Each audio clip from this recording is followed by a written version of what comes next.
Hello दोस्तों, आज हम झारखंड जीके का कुछ महत्वपूर्ण प्रश्नों को देखेंगे जो विभिन्न प्रतियोगी परीक्षाओं में कई बार पूछे जा चुके हैं और आने वाली परीक्षाओं में पूछे जाने की भी संभावना बहुत अधिक है। तो चलिए हम बिना देर किए प्रश्न की ओर बढ़ते हैं। पहला प्रश्न है, शुरुआती पत्थर की उम्र से तांबा के बर्तन और उपकरण के प्रमाण पाए जाते हैं। यानी शुरुआत में जब पत्थर का युग चालू हुआ था उस समय तांबा के बर्तन और उपकरण का प्रमाण कहाँ से मिला है? तो ये मिला है कररबाड़ी और बरगुंदा से। कहाँ? कररबाड़ी और बरगुंदा। नेक्स्ट, असुरा साइट्स झारखंड में पाए जाने वाले राष्ट्रीय महत्व के स्मारकों स्थलों में से कौन सा इलाके में स्थित नहीं है? असुरा साइट्स झारखंड में कौन सा इलाका में स्थित नहीं है? तो पहला है सर्दिकेल, यहाँ पर है। असुरा साइट्स यहाँ मिला है। खूटी टोला में भी मिला है, कुंजला में भी मिला है। ईचागढ़ में नहीं मिला है। तो राइट आंसर हो जाएगा ऑप्शन डी।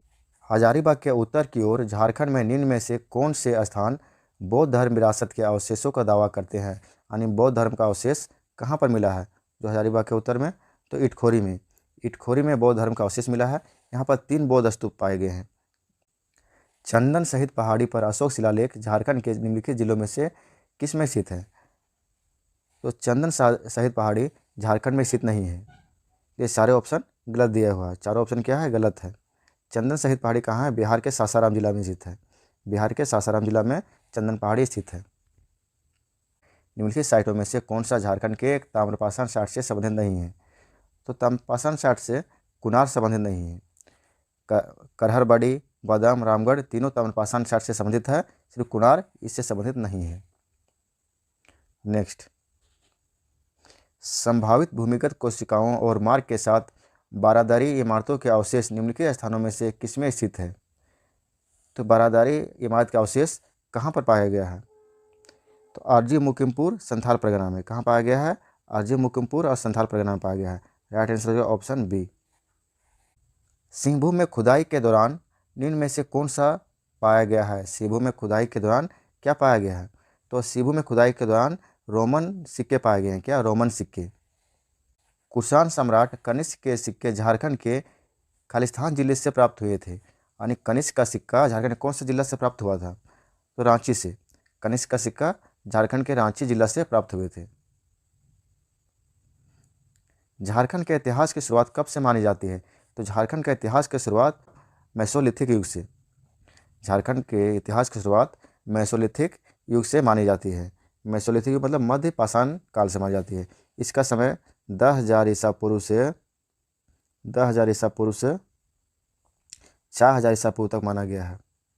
कब तक? 10,000 ईसा पूर्व से 4,000 ईसा पूर्व तक मेसोलिथिक युग माना गया है।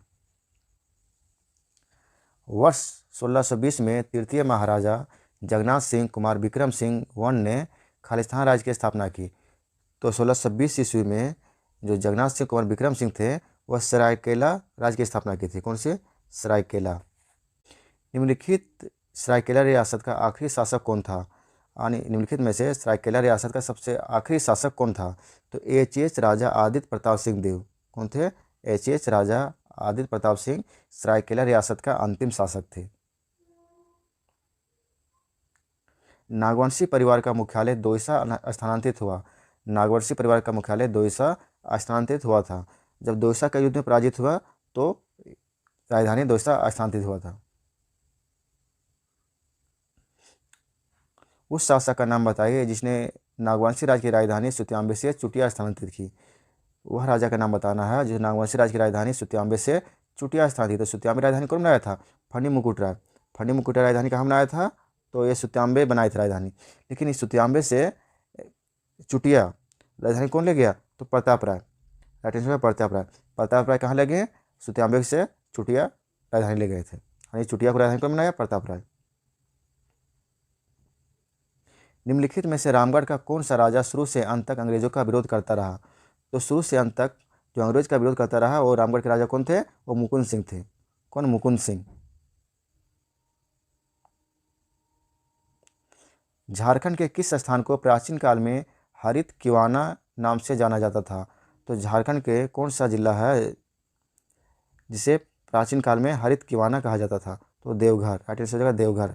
देवघर को प्राचीन काल में हरित किवाना कहा जाता था। प्राचीन काल में किसे राजा कटंग देव द्वारा शासित केसलपुर परगना के नाम से जाना जाता था? केसलपुर परगना के नाम से किसे जाना था प्राचीन काल में? तो सिमडेगा को प्राचीन काल में केसलपुर कहा जाता था। जैनियों के 23वें तीर्थकर पार्श्वनाथ ने खालिस्तान जिले में शिखरजी पर मोक्ष प्राप्त किया।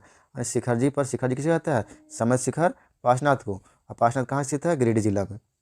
तो 23वें तीर्थकर जो पार्श्वनाथ थे वह गिरिडीह जिला के पार्श्वनाथ पहाड़ी में अपने मोक्ष की प्राप्ति किए। जैन ग्रंथों में भगवान महावीर के लोरे ये अदगा की यात्रा का संदर्भ है। मुंडारी में जिसका अर्थ है, तो मुंडारी में इसको लोरे ये अदगा को क्या कहा जाता है? तो आंसुओं की नदी। मुंडारी में से लोरे ये अदगा है, इसको क्या कहा जाता है? आंसुओं की नदी। Thank you for watching. इस प्रकार के वीडियो देखने के लिए हमारे चैनल को लाइक एवं सब्सक्राइब करें। Thank you again.